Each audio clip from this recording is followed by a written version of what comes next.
Hello guys, welcome back to our channel PCMB digital Gurukul. तो बेटा, सभी स्टेट्स के बाद जो अब हम बात करने वाले हैं वो हमारी एम्स की बात होगी कि एम्स के जो कॉलेजेस हैं उसके अंदर किस पर्टिकुलर कैटेगरी वाइज या किस कट ऑफ पे अगर हम बात करें तो क्या क्या हमारे पास सीटें हैं, कहाँ कहाँ पर, उसकी अभी हम यहाँ पे बेटा वन बाय वन बात करेंगे।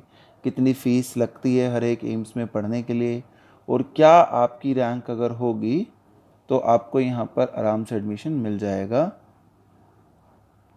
उसकी बात अभी हम करने वाले हैं।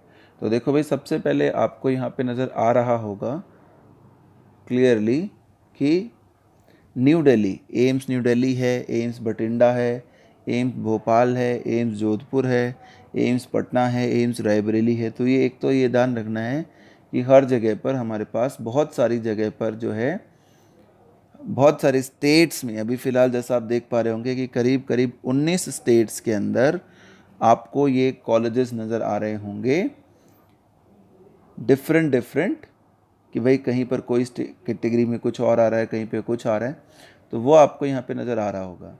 अब अगर इसी में हम लोग बात करें कि भाई दिल्ली में भी तो ऑल इंडिया इंस्टीट्यूट है ही, और जिसमें करीब करीब पहले 107 सीटें हुआ करती थी, अभी 125 सीटों तक आप जो है इसमें देख सकते हैं कि आपके पास सीटें हैं। 125 तक भी आपके पास यहाँ पर बेटा सीटें हैं। अब इसमें जो सीट मैट्रिक्स है, ये तो इसमें कोई कैटेगरी वाइज भर्ती होती ही नहीं है। सारा का सारा जो सीट मैट्रिक्स होगा वो डायरेक्टली ही फिलअप होता है। तो यहाँ पर आप देखेंगे कि जो जितने भी एम्स हैं इनकी इन जनरल एक बात बहुत कॉमन है कि इन सभी एम्स के लिए जो फ़ीस स्ट्रक्चर है बेटा, सभी कॉलेजेस का जो फ़ीस स्ट्रक्चर है वो बहुत सिंपल है।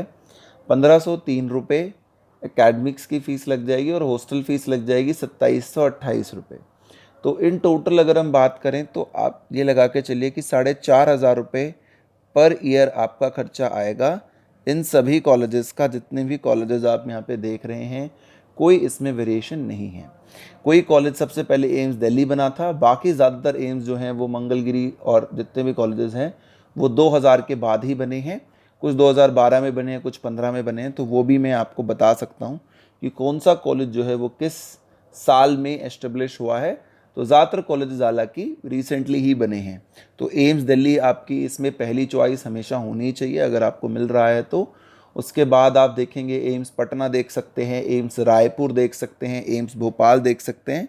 कौन कौन सा देख सकते हैं इसके बाद? भोपाल, एम्स रायपुर देख सकते हैं, एम्स पटना देख सकते हैं, एम्स ऋषिकेश देख सकते हैं, ये भी काफ़ी टाइम से बना हुआ है। इसके अलावा बाकी सभी नए हैं, तो जैसे भी आप देखना चाहें उसमें कोई बहुत बड़ी प्रॉब्लम हमें नहीं आएगी। फ़ीस सबकी सेम रहेगी, 5000 रुपये 4500 रुपये पर ईयर के आसपास आप ये एक्सपेक्ट करें कि आपकी जो फ़ीस है वो हर कॉलेज की जाने वाली है। अब अगर हम बात करते हैं कि भाई कैटेगरी वाइज क्या रैंक रहने की उम्मीद है जिस पे आपको यहाँ एडमिशन मिल जाता है, तो वन बाय वन ही बात करेंगे बेटा इसकी हम लोग। तो जैसे सबसे पहले हम लोग जो सबसे ऊपर नाम है, वन बाय वन में लिखता जाऊंगा एक एक करके। तो सबसे पहले हम दिल्ली की ही बात कर लेते हैं कि दिल्ली में जो एम्स है अगर हम उसकी बात करते हैं तो वहाँ पर जो कट ऑफ जाती है वो जनरली यूआर कैटेगरी के लिए 51 रैंक थी पिछली बार। ओबीसी में अगर एडमिशन चाहिए तो 218 तक ऑल इंडिया रैंक होनी चाहिए। ईडब्ल्यूएस में 215 तक,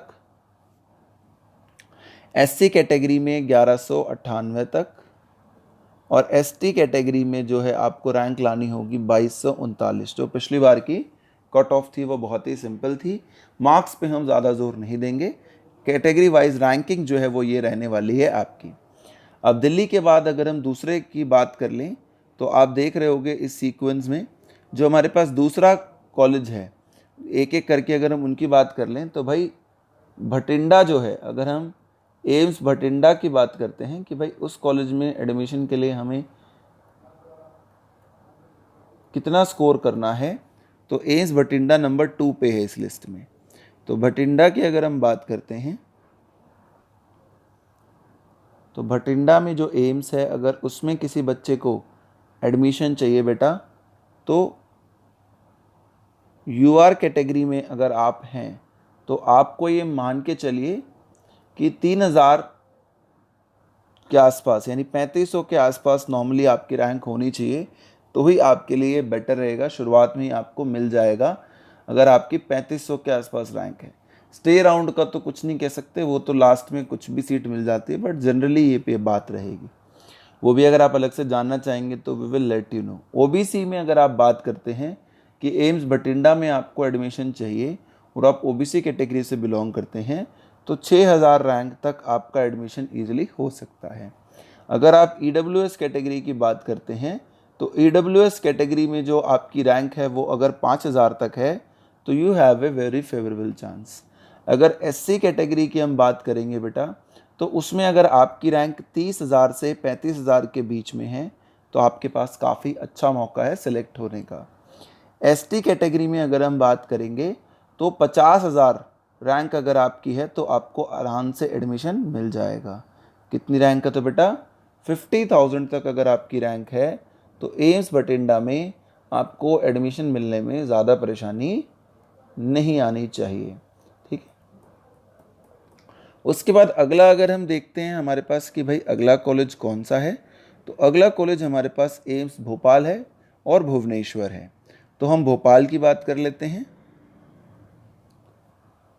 कि अगर आपको भोपाल में एडमिशन लेना है, मान लीजिए एम्स में, तो आपको कितनी रैंक तक क्या आपका होना चाहिए। तो यूआर कैटेगरी में अगर आपकी रैंक 600 से 700 के बीच है तो you have a very favourable chance of getting selected here. अगर आपकी एससी कैटेगरी की बात कर लेते हैं हम पहले। एससी कैटेगरी में अगर आपकी रैंक 10,000 के आसपास है तो आपको आराम से एडमिशन मिल जाएगा, मिलिए 15,000 तक भी सकता है, जैसे लास्ट ईयर चला गया था।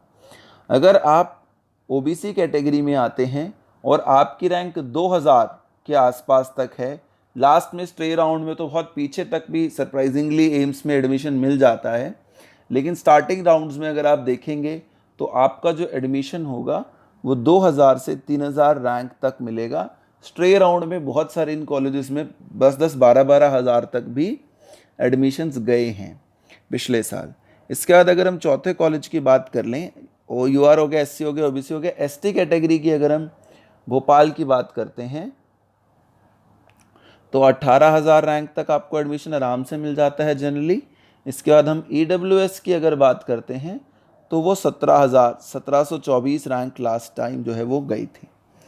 इसके बाद चौथा कॉलेज अगर हम इसी में देखें, जो हमारे पास नंबर 4 कॉलेज होगा, दैट इज़ भुवनेश्वर। कि एम्स भुवनेश्वर में कितनी रैंक आपकी होनी चाहिए कि आपको आराम से मिल जाएगा। तो यूआर कैटेगरी में अगर आपकी रैंक 800 तक है तो आपको मिलना चाहिए। अगर एससी कैटेगरी की बात करते हैं तो अगर आपकी रैंक 12,000, 10,000 से 12,000 तक है तो एडमिशन मिल जाएगा। ओबीसी कैटेगरी में अगर हम बात करते हैं तो ये आपको रैंक शुरुआत में तो 2000 के अंडर ही होना चाहिए, स्टे राउंड्स में तो बहुत लास्ट तक भी रैंक कई बार इसमें चली जाती है, तो स्टे राउंड का हम कभी भी कैलकुलेट नहीं कर सकते कि कहाँ तक चली जाएगी। SC category, OBC category. इसके बाद अगर हम ईडब्ल्यूएस कैटेगरी की बात करते हैं तो ईडब्ल्यूएस कैटेगरी में भी 2000 के आसपास तक आपकी रैंक होगी तो आपको एडमिशन पिछले साल के हिसाब से या जनरली यहाँ पर मिल जाता है। तो यूआर, ओबीसी, ईडब्ल्यूएस, एससी।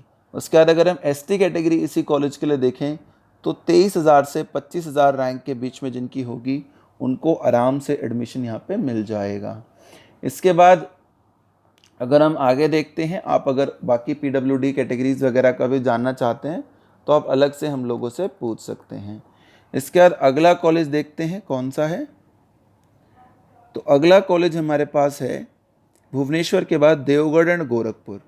तो देवगढ़ कॉलेज की अगर हम बात करते हैं कि देवगढ़ में हमें कितने मार्क्स पर एडमिशन आराम से मिल जाता है, तो वहाँ पर अगर आपकी यूआर रैंक जनरली 5 से 7,000 के बीच में है तो आपको एडमिशन मिल जाना चाहिए। अगर आपकी ओबीसी की रैंक उस कॉलेज में आपको एडमिशन लेना है और वो 8,000 तक है तो लास्ट तक आपको आराम से एडमिशन मिल जाएगा। अगर आपकी एससी कैटेगरी की रैंक की हम बात करें और एससी कैटेगरी की रैंक आपकी 45,000 से 50,000 के बीच में है तो आपको एडमिशन मिल जाएगा। अगर एसटी कैटेगरी की हम बात करें तो अगर आपकी रैंक 60,000 से 70,000 के बीच में है तो आप उम्मीद रख सकते हैं कि आपको आखिरी तक इस कॉलेज में भी एडमिशन मिल जाएगा। EWS कैटेगरी में अगर आपकी रैंक 6,000 से 10,000 के बीच में है तो यहाँ पर आपको आखिरी राउंड तक आते आते एडमिशन मिलने की पूरी उम्मीद बनी रहती है। इसके बाद अगर हम आगे बात करते हैं तो जैसा हमने अभी देखा था कि भाई देवगढ़ के बाद है एम्स गोरखपुर। तो अगर हम गोरखपुर एम्स के हिसाब से देखें कि भाई कितने मार्क्स पर क्या सिचुएशन रहती है जनरली, तो एम्स गोरखपुर जो कि यूपी में नया ओपन है, उसमें अगर यूआर कैटेगरी में आप देखेंगे तो आपकी रैंक अगर शुरुआत में 4,000 से 6,000 के बीच में है तो आराम से मिल जाएगा। आखिरी में तो 15,000 तक भी पिछली बार एडमिशन हुए थे। ओबीसी कैटेगरी में अगर आपकी रैंक 5,000 से 7,000 तक है तो ज़रूर मिल जाएगा आपको एडमिशन।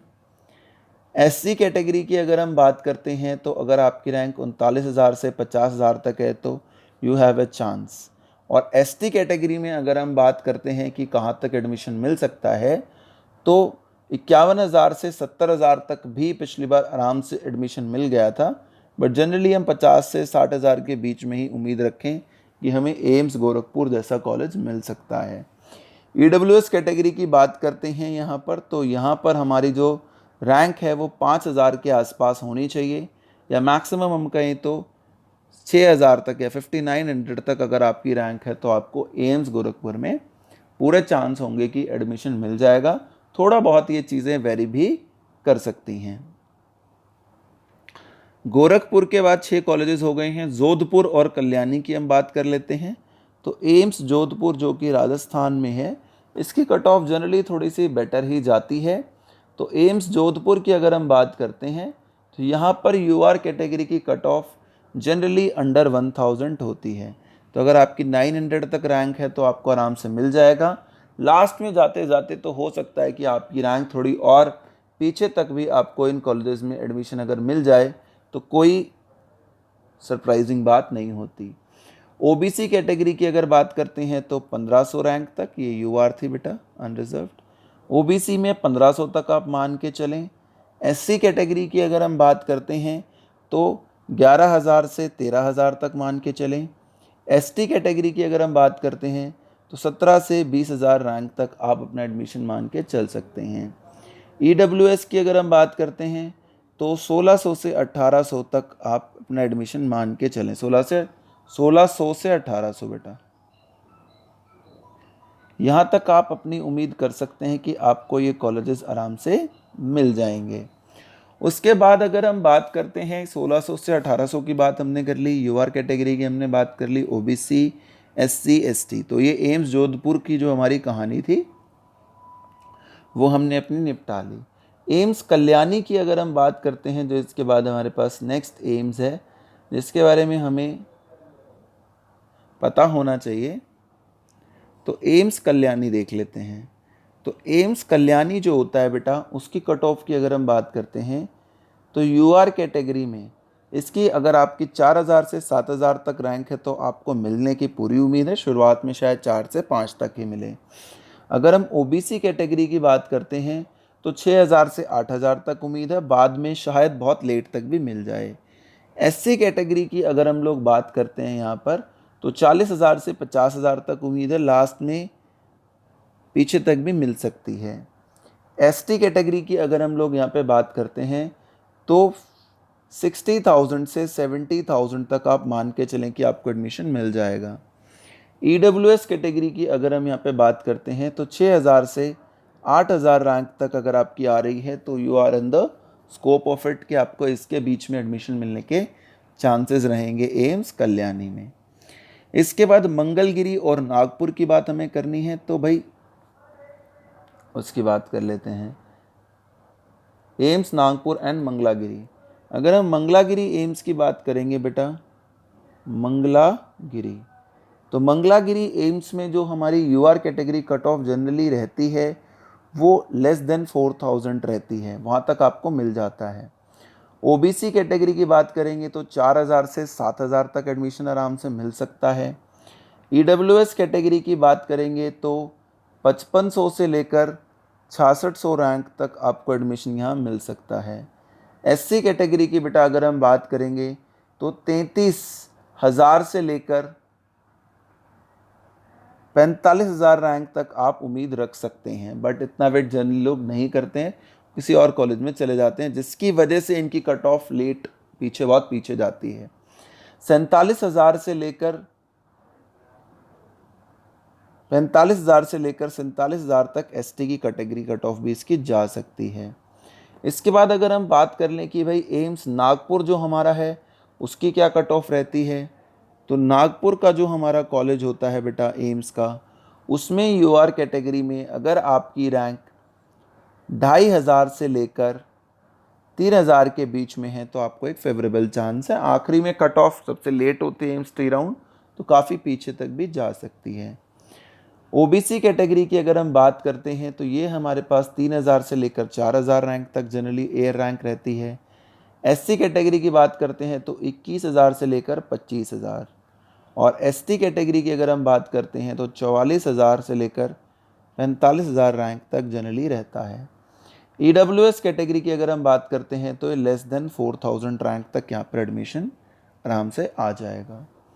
इसके बाद अगर हम अगले एम्स की बात करते हैं नागपुर के बाद, तो वो है पटना और रायबरेली। तो अगर हम एम्स पटना की बात करते हैं तो एम्स पटना तो काफ़ी फेमस है, पुराना है। एम्स पटना में जो UR category cut off generally जाती है वो लेस देन 2,000 रहती है। OBC कैटेगरी की अगर हम बात करते हैं और आपकी रैंक 2,500 से लेकर 4,000 तक है तो आपके पूरे चांसेस हैं। अगर हम SC कैटेगरी की यहाँ पे बात करें तो 22,000 से लेकर 33,000 रैंक तक आपको एडमिशन मिल सकता है। ST कैटेगरी की बात करते हैं तो 35,000 से लेकर 38,000 रैंक तक आपको एडमिशन मिल सकता है। EWS कैटेगरी की अगर हम बात करते हैं तो 2,800 रैंक से लेकर 3,200 रैंक तक आपको एडमिशन मिल सकता है। एम्स पटना के बाद अगला रायबरेली और रायपुर। तो रायबरेली अगर हम एम्स की बात करें कि एम्स रायबरेली में कहाँ तक हमें उम्मीद रखनी है, तो रायबरेली की बात कर लेते हैं। रायबरेली जो एम्स है हमारा, उसमें अगर आपकी UR कैटेगरी की कट ऑफ 4,000 से 6,000 है तो मिल सकता है। SC कैटेगरी की कट ऑफ की अगर आप यहाँ पे बात करोगे तो वो 34,000 से लेकर 42,000 तक एडमिशन मिल सकता है। ST कैटेगरी में अगर आप बात करोगे तो 50,000 से 55,000 तक एडमिशन मिल सकता है। OBC कैटेगरी की अगर आप बात करोगे तो 5,000 से लेकर 6.5 6500 रैंक तक आपको एडमिशन मिल सकता है। उसके बाद EWS की अगर हम बात करेंगे तो भाई 5200 से लेकर 6200 रैंक तक आपको एडमिशन मिल सकता है रायबरेली में। इसके बाद अगर हम एम्स रायपुर की बात करते हैं, जो कि हमारा बिलासपुर शहर से अलग बना हुआ है, एक बिलासपुर है और एक हमारे पास एम्स रायपुर भी है।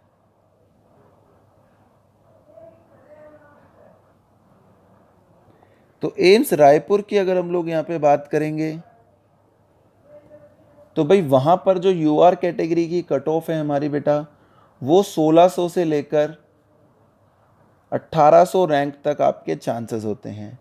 SC कैटेगरी अगर यहीं पर आप देखोगे तो 22,000 से कम रैंक तक एडमिशन मिल जाएगा। ST कैटेगरी अगर आप देखोगे तो 33,000 से 38,000 तक एडमिशन मिल जाएगा। OBC कैटेगरी अगर आप देखेंगे तो 2,500 से लेकर 3,000 रैंक तक आपको एडमिशन मिलने के पूरे चांसेस हैं, एयर रैंक अगर आप कितनी है तो। और EWS कैटेगरी अगर आप इसी कॉलेज के लिए देखोगे तो वो 2,900 से लेकर 3,500 रैंक तक एडमिशन होने के चांसेस हमेशा बने रहते हैं। रायपुर के बाद बचता है बेटा ऋषिकेश और बिलासपुर। तो ऋषिकेश की अगर हम बात करते हैं कि एम्स ऋषिकेश में क्या category wise cut off generally रहती है, तो एम्स ऋषिकेश में जो UR कैटेगरी कट ऑफ जाती है वो जनरली 1,300 रैंक से लेकर 1,400 रैंक तक जाती है। SC कैटेगरी की कट ऑफ यहाँ पर जनरली 17,000 से 20,000 तक जाती है। लास्ट राउंड्स में वो डबल भी हो सकती है। ST कैटेगरी की अगर हम बात करते हैं तो 25,000 से लेकर 32,000 तक जाती है। OBC कैटेगरी की अगर हम बात करते हैं तो 2,000 से लेकर 3000 रैंक तक एडमिशन मिल सकता है। EWS कैटेगरी की अगर हम बात करते हैं तो 2000 से लेकर 3000 तक एडमिशन मिल सकता है। ऋषिकेश के बाद अगला एम्स जो हमें देखना है वो है तेलंगाना। तो अगर हम एम्स तेलंगाना की बात करते हैं कि एम्स तेलंगाना में पढ़ने के लिए हमें कितने नंबर या रैंक कहाँ तक हमारी आनी चाहिए, तो UR कैटेगरी में अगर हमारी रैंक 3000 से 4000 के बीच में है तो we have the chance. SC category में अगर हमारी रैंक 35,000 से 38,000 तक है तो we have the chance. ST category में अगर हमारी रैंक 37,000 से 38,000 है तो we have the chance. SC ST का काफ़ी कंपटीशन है यहाँ। OBC की अगर आप बात करते हो तो 5,000 से लेकर 6,500 रैंक तक आपके पूरे चांस हैं यहाँ पर। EWS कैटेगरी की अगर बात करते हो तो 6,000 से लेकर 6,500 रैंक तक पूरे चांसेस हैं। उसके बाद अगर हम बात करते हैं हमारे बिलासपुर की, कि भाई एम्स बिलासपुर में अगर किसी को पढ़ना है तो उसको कितने नंबर स्कोर करने पड़ेंगे, तो UR कैटेगरी में अगर आपकी रैंक 5,000 से 6,000 तक है तो you have the full chance है। OBC कैटेगरी में अगर आपकी रैंक 6,000 से 7,500 तक है तो we have the chance. SC category में अगर हमारी रैंक 32,000 से लेकर 33,000 तक है तो भी हमारा यहाँ पर आराम से एडमिशन हो सकता है। ST कैटेगरी में 56,000 से लेकर 60,000 तक हमारा एडमिशन हो सकता है। EWS की अगर हम बात करते हैं तो वो सिंपल सा होता है कि 6400 से लेकर अगर हमारी 7,000 तक रैंक है तो we have the chance. AIIMS Bilaspur के बाद बेटा 3 कॉलेजेस ही बच गए, जिसमें से एक है गुवाहाटी, कि अगर हमें एम्स गुवाहाटी में एडमिशन मिलता है सपोजिंगली तो हमें कैसे करना होगा। तो UR कैटेगरी में अगर आपकी रैंक 5200 से लेकर 7,000 तक है तो आपके पास फुल चांसेस हैं। SC कैटेगरी में अगर आपकी रैंक 40,000 से लेकर 48,000 तक है तो फुल चांसेस हैं। ST कैटेगरी में अगर हमारी रैंक 47,000 से लेकर 65,000 तक है तो फुल चांसेस हैं। OBC कैटेगरी में अगर हमारी रैंक 6,000 से 8,000 है तो फुल चांसेस हैं। EWS कैटेगरी की अगर हम बात कर रहे हैं और हमारी रैंक 7,000 से 9,000 तक है तो वी हैव द चांस। उसके बाद गुवाहाटी के बाद अगर हम बात करते हैं तो 2 ही कॉलेज हैं, जिसमें से एक आपके सामने है एम्स राजकोट जो कि राजस्थान में एक काफ़ी फेमस शहर भी है। आप में से कुछ लोग वहाँ आई एम एक्सपेक्टिंग कि घूमने भी कभी ना कभी गए होंगे। उस कॉलेज की UR कैटेगरी की कट ऑफ जनरली 3,000 से 5,000 तक रहती है। OBC कैटेगरी की कट ऑफ जनरली 4,200 से लेकर 6,000 तक रहती है। SC कैटेगरी की कट ऑफ जनरली 22,000 से लेकर 33,000 तक रह सकती है। ST कैटेगरी की जो कट ऑफ हमारे यहाँ पर होती है वो जनरली 44,000 से लेकर 54,000 तक होती है। EWS कैटेगरी की कट ऑफ की अगर हम बात करते हैं तो 4,200 से लेकर 6200 तक आपको एडमिशन आराम से मिल जाएगा। Now the last college for AIIMS that is Jammu. तो एम्स जम्मू की अगर हम बात करते हैं जो कि हमारा 19वां एम्स है भारत का, तो यहाँ पर UR कैटेगरी जो है वो 6,000 से लेकर 7,500 तक जनरली रहती है। OBC कैटेगरी जो है वो 6,800 से लेकर 8,300 तक जनरली रहती है। SC कैटेगरी जो है वो जनरली 42,000 से लेकर 47,000 तक हो सकती है। ST कैटेगरी की अगर हम बात करेंगे तो वो जनरली 61,000 से लेकर 63,000 तक हो सकती है, और लास्ट वाले राउंड्स में तो 20,000 आगे भी रैंक इसमें चली जाती है। और अगर EWS कैटेगरी की हम बात करेंगे तो वो रैंक 7,500 से लेकर 9400 तक भी जा सकती है। ठीक है, 7,500 से लेकर 94 यानी 7.5 के से 9.4 के तक भी जा सकती है। So thank you so much for watching the video friends. मैंने इस वीडियो के थ्रू आपको एम्स के बारे में बता दिया है। इस बार ये ध्यान रखना कि 50% मार्क्स पर आपको एम्स में आराम से एडमिशन मिल जाएगा, जो एम्स की इस बार की रीसेंट बात है। और सीट मैट्रिक्स भी मैंने आपको बता दी है, ईयर ऑफ एस्टेब्लिशमेंट भी बता दिया है जनरली एम्स के बारे में, और क्या उसकी कैटेगरी वाइज कट ऑफ रही थी वो भी मैंने आपको बता दी है। Thank you so much for watching the video, friends. Please subscribe to our channel. Keep supporting us.